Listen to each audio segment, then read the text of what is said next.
ACCUK ပတ်2ကိုအချိန်တစ်နှစ်ခွဲအတွင်းပြီးမြောက်အောင်မြင်ခဲ့ပြီးလက်ရှိမှာ ACCUK ပတ်3ကိုဆက်လက်တက်ရောက်နေကြသလိုလုပ်ငန်းဝင်ကိုစတင်ဝင်ရောက်နေကြတဲ့ NLFAA ရဲ့ ACCUK ပတ်2 Internship Program Batch 3ကကျောင်းသူကျောင်းသားတွေကိုဂုဏ်ပြုတဲ့ခင်းနဲ့မိတ်ဆုံစားပွဲလေးကိုဖေဖော်ဝါရီလ1ရက်နေ့ကစီဖူစီတီမှာကျင်းပပြုလုပ်ခဲ့ပါတယ်။ဒီပွဲလေးမှာတော့ Internship Program Batch 3ကကျောင်းသူကျောင်းသားတွေနဲ့ NLFAA ကဆရာဆရာမတွေအတူတကွစီဖူတွေကိုတပြောတပါးသုံးဆောင်ခဲ့ကြပြီးတော့လက်ဆောင်ပစ္စည်းတွေပေးအပ်ခဲ့ကြပြီးအမှတ်တရဓာတ်ပုံတွေရိုက်ခဲ့ကြတဲ့အတွက်အားလုံးအတွက်အမှတ်တရနေ့လေးတစ်နေ့ဖြစ်ခဲ့ရပါတယ်ရှင်။နာဂရဲ့လမ်းတွေပဲ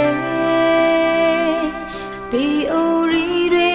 တန်လေတောင်းချလက်တွေတဲ့မေဒလက်တွေမွေထုံးတဲ့ချမ်းလေ Internship Batch 3မှာပေါ့နော်တနည်းနဲ့6လဒီတက်ခဲ့တစ်လျှောက်အတွင်းမှာတငယ်ချင်းတွေနဲ့တူတူအရန်somewhere result ထွက်လို့အကုန်လုံးအောင်တဲ့ခါပျော်ရွှင်ရတဲ့ခါလည်းရှိခဲ့တယ်ပြီးတော့ဒီ Uno ဆိုရင်လည်းပျော်ခဲ့ရတဲ့ memory လေးလည်းရှိခဲ့ပေါ့နော်ပြီးတော့ဒီ somewhere နာနီးလာလို့ရှိရင်လည်းစိတ်လှုပ်ရှားတဲ့ moment တွေလည်းအတူတူဖြတ်သန်းခဲ့ရတယ်ပေါ့နော်အဲ့လို memory အကုန်လုံးဒီနေ့လိုနေလေးနဲ့အဆုံးသတ်လိုက်ရတဲ့အတွက်အရန်ပဲပျော်ရွှင်ပြီးပါတယ်တမင်လည်းတူပါပဲ batch 3မှာတောက်လျှောက်အားလုံးချစ်ချစ်ခင်ပြီးတော့ရွှေနဲ့ဖြတ်တန်းခဲ့ရလို့ခံစားမိပါတယ်အဓိကအမှတ်တရတော့အဲ့တိုင်းမှာတငယ်ချင်းတွေနဲ့ကစားတာနမဲပေါင်းနမဲပြောင်းအပြည့်အမှတ်တရညီမရခဲ့အယူရဲလေးဆွဲတာဘာလို့လဲဆိုတော့အဲ့အတိုင်းမှာတော့ဗလာအမြင်နဲ့ဗလာပဲကြာနေလို့အယူရဲဆိုရဲနမဲကြောင်ရခဲ့အဲ့တချင်းဆိုတာတွေအရန်ပျော်ပါတယ်အရန်လည်းလွမ်းပါတယ်အဲ့တိုင်းကျေးဇူးတင်ပါတယ်ဆိုတော့ကျွန်တော်တငယ်ချင်းတွေအကုန်လုံးရဲ့အမှတ်တရတွေအတန်းအမှတ်တရတွေအကုန်လုံးကိုအားလုံးလည်းလိုက်အတူပါဝင်ပြီးတော့လိုက်ပါခံစားခဲ့ရလိမ့်မယ်လို့ကျွန်တော်ယုံကြည်ပါတယ်ကျွန်တော်အနေနဲ့အကောင်းဆုံးအမှတ်တရကတော့ဗာလဲဆိုတော့ကြတော့ကျွန်တော်တို့ဆရာဦးနေမောင်နဲ့ကျွန်တော်တို့အမှန်တိုင်းပြောလို့ရှိရင်ကျွန်တော်တို့ဒီ Uni Life ကိုဆွလို့လိုက်ရပြီလို့ထင်တာပေါ့နော်အမှန်တိုင်းပြောတာကျွန်တော်တို့ဒီ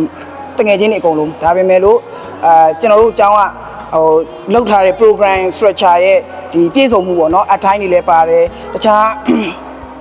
academic activities တွေအကုန်လုံးပါတဲ့အတွက်ကြောင့်ကျွန်တော်တကယ် university ကို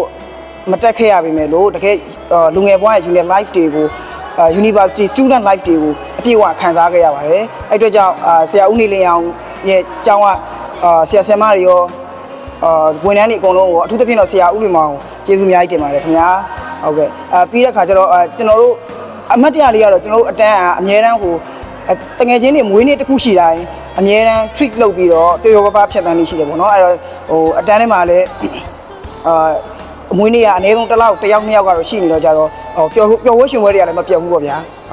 အားလုံးပဲဒီနေ့ကျွန်တော်တို့ပျော်ခဲ့တဲ့အပျော်လေးတွေနဲ့ပျော်ရွှင်မှုတွေအားလုံးကိုအတူလိုက်ပါခံစားနိုင်ခဲ့လိမ့်မယ်လို့ကျွန်တော်ယုံကြည်ပါတယ်ခင်ဗျာအားလုံးကျေးဇူးတင်ပါတယ်